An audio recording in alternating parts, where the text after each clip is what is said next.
बड़ी बड़ी सरकारी इमारतों और वीआईपी एरियाज से घिरा हुआ इस वक्त हम कोटला मुबारकपुर, पिलंजी गांव, अलीगंज गांव, ये सारे जो 5 गांव हैं उनके बिल्कुल पास में हूं। और कुछ हमारे साथ में ग्रामीण हैं और हम इनसे बात करेंगे कि आखिर दिल्ली के विधानसभा चुनाव में, यानी दिल्ली की सियासत में, गांव के जो पुराने लोग हैं, जो इतना पुराना इतिहास है दिल्ली के 360 गांव का, आखिर उन गांव के जो ग्रामीण हैं, जो लोग हैं, वो सियासी तौर पर कहां खड़े हुए हैं। तो ये जानने के लिए हम इस वक्त अलीगंज गांव में हैं और आप देख सकते हैं हमारे साथ में तमाम सारे लोग हैं। सुरेंद्र सोलंकी जी हैं जो कि प्रधान हैं 360 गांव के, उनसे हम बात करेंगे। सोलंकी साहब, गांव की हालत इस वक्त कैसी है और आप लोग सियासी तौर पर इस वक्त कहां अपने आप को पा रहे हैं? देखिए, गांव की हालत तो बद से बदतर हो चुके हैं। दिल्ली के गांवों को स्लम बना दिया गया है और हम लोग वहां खड़े हैं जहां से सत्ता शुरू होगी। अब की बार जिसको हम चाहेंगे वो सरकार दिल्ली में बनेगी और जिसको चाहेंगे वो मुख्यमंत्री बनेगा, क्योंकि हमने लगातार पिछले 2 साल में कई महापंचायतें की, कई आंदोलन किए, प्रदर्शन किए, लेकिन सरकारों के कानों पे जू नहीं रेंग रही।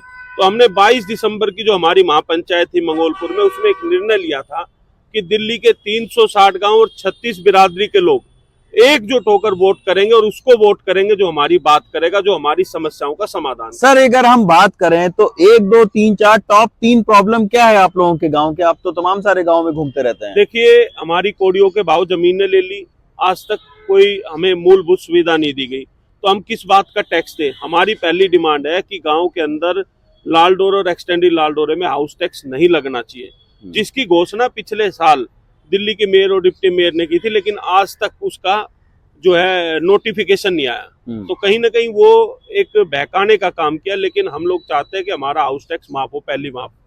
दूसरा, हम चाहते हैं कि हमारी जो जमीनें, जो हमारे सैकड़ों से ज्यादा गांव जिनकी जमीनें बची हुई है, वहां पर जो है उनका सर्कल रेट तुरंत बढ़ाया जाए।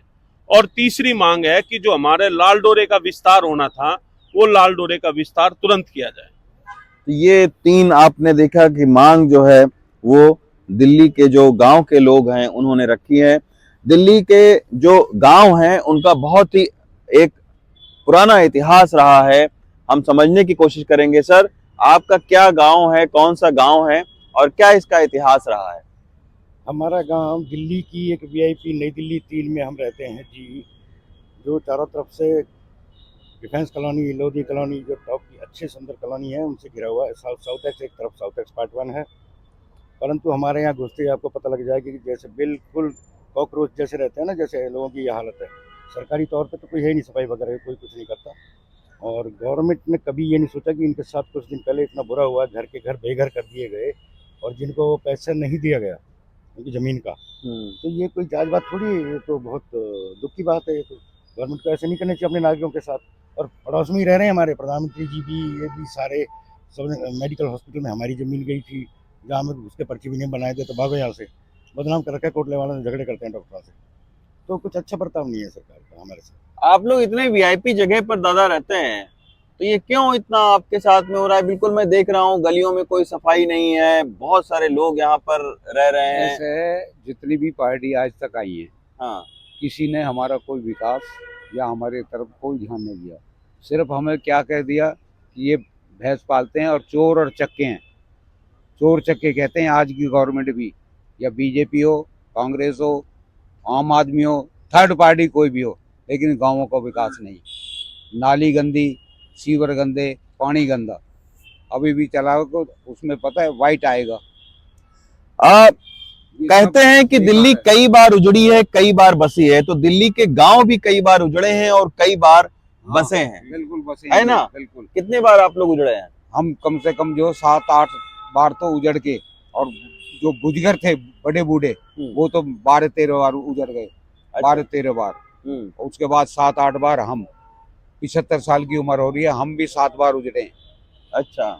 अब इससे ज्यादा और क्या होगा? कहाँ अलीगंज, कभी भोगल, कभी कहीं। आज भी बोर्ड लगा हुआ है ये शांति निकेतन है ना, हाँ। इसमें बोर्ड है अलीगंज गांव का। अच्छा, मतलब वहां शांति से नहीं। भी उजाड़े गए हैं हम, मोती बाग। अच्छा, तो ऐसी ऐसी जगह बोर्ड आज आप भी यहीं के रहने वाले हैं? हाँ जी, यहीं के रहने क्या वाले हैं। क्या समस्याएं हैं आपके गांव की? हमारे गांव के लिए किसी भी गवर्नमेंट ने हम्म। कुछ भी नहीं किया। तो सर गांव के ही लोग तो चुने जाते हैं। भाई नीरज हाँ। बसोया भी आप ही के गांव अरे के हैं, भाई, उसके बाद में रमेश पहलवान भी आपके गांव। नीरज ये अब आया है। हाँ। पहले जगदीश लाल बत्रा रहता था, पाकिस्तान से आया हुआ। उसके बाद में 10 साल सुशील चौधरी रहा। उन्होंने किसी ने कहा था गांव वाले तो बेकार है, इनके साथ कुछ मत करो। अच्छा, मतलब गांव के लिए कुछ ना करो लेकिन वोट फिर भी जो है गांव वालों से लो। तो अभी भी नेता आए हैं आपके वोट मांगने के लिए, तो क्या आप लोगों ने बोला है? खूब चक्कर काट रहे हैं, मगर हम लोगों ने उनसे कंडीशन रखी है जो हमारे गांव के लिए पार्क देगा, बरात घर देगा, साफ पानी देगा, साफ गलियां देगा, सफाई करके देगा, पार्किंग बना के देगा, उसको चुनेंगे हम लोग। बाकी सबको नकार जवाब दिया हमने। अच्छा, ये दादा गांव के लोगों की क्यों इतनी खराब इमेज बना दी गई है आखिर? इमेज तो मैं बताऊं आपको, ये जो हमारे काउंसलर हैं, हमारे एमएलए हैं, हमारा एमपी तो इलाके से जीतता है। अब ऊपर से हमसे कहते हैं नहीं, ऊपर से ऑर्डर है जी। अब ऊपर कौन है? एलजी से ऑर्डर है, चीफ मिनिस्टर से है। मतलब मना तो करते नहीं, हाँ जी कल ये हो जाएगा, कल ही हो जाएगा, लेकिन होता नहीं है। बहुत सालों साल हो गए। इस बार जिता दो, इस बार जिताओ मुझे, मैं ये कर दूंगा, वो कर दूंगा। 3 बार जीत लिए एमएलए मदन लाल जी आम आदमी पार्टी से, कुछ भी तो नहीं किया। हमारे अंकल है, हमारे अंकल है। अच्छा, आपके हाँ, नीरज भी हमारे परिवार से है, रमेश पहलवान भी हमारे परिवार से है। पता नहीं अब इनको जो इनकी जो जिस पार्टी से ये टिकट जीतते हैं उसके जो हेड हैं वो नहीं चाहते, ये बता चुके इस बात को। हाँ, अच्छा, कि ऊपर से है जी, वो ऊपर एलजी है या चीफ मिनिस्टर है, तो ये है कहानी। तो आप सोचिए, ये दिल्ली के गांव के लोग हैं जिन्होंने तमाम सारी कुर्बानी दी। ये ऐसे गांव के लोग हैं जहां पर बहुत सारे लोग जो है वो फौज से लेकर तमाम सारे सरकारी विभागों में काम करते हैं। लेकिन उसके बावजूद अगर आप दिल्ली के मैं सब गांव की बात तो नहीं कह रहा हूं, लेकिन बहुत सारे ऐसे गांव हैं जहां पर आप जाएंगे तो आपको मूलभूत सुविधाएं तक वहां पर नहीं दिखेंगे। दिल्ली से कमलकांत के साथ रवीश रंजन शुक्ला, एनडीटीवी इंडिया।